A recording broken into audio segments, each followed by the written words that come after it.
Быть или не быть водозабору на реке Улахан-Батабоя Мирнинского района. Накануне представители правительства республики вместе с представителями нефтедобывающей компании «Тасюрях нефтегазодобыча» провели публичное обсуждение проекта строительства водозабора на реке с жителями села Тасюрях.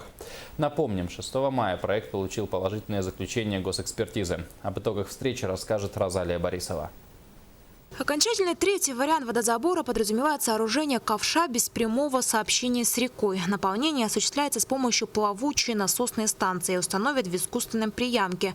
За 37 дней насосы должны успеть накопить 1 800 000 кубометров пресной воды, что составляет годовой запас компании. Окончательный вариант, по мнению экспертов, самый оптимальный. Но, несмотря на это, население боится остаться без единственного источника пресной воды. Мы очень боимся, что обмелеет река, и у нас вот эта проблема станет очень большой для нас. Вот этого мы очень и боимся, потому что это у нас единственный источник воды, у нас есть документы, подтверждающие это, и единственная водная артерия, связывающая с пастухами и сенокосчиками.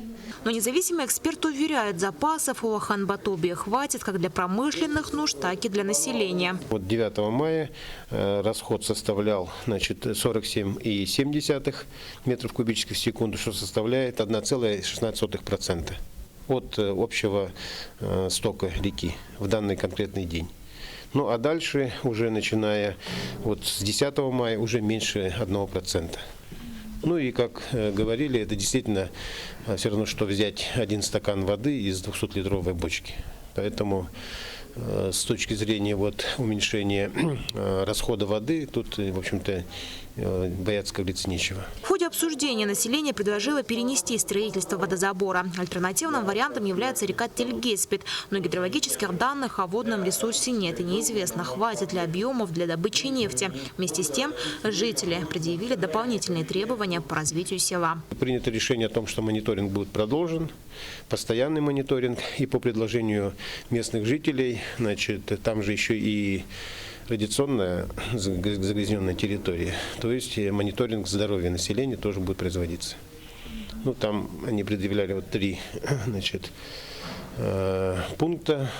Это мониторинг здоровья населения, привести в порядок само село, ну и, конечно, экологическая обстановка в целом по бассейну Улахан-Батабоя.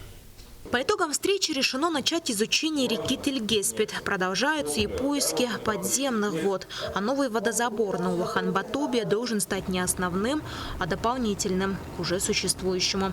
Розалия Борисова, Василий Соловьев, НБК Саха, Мирный, Якутск.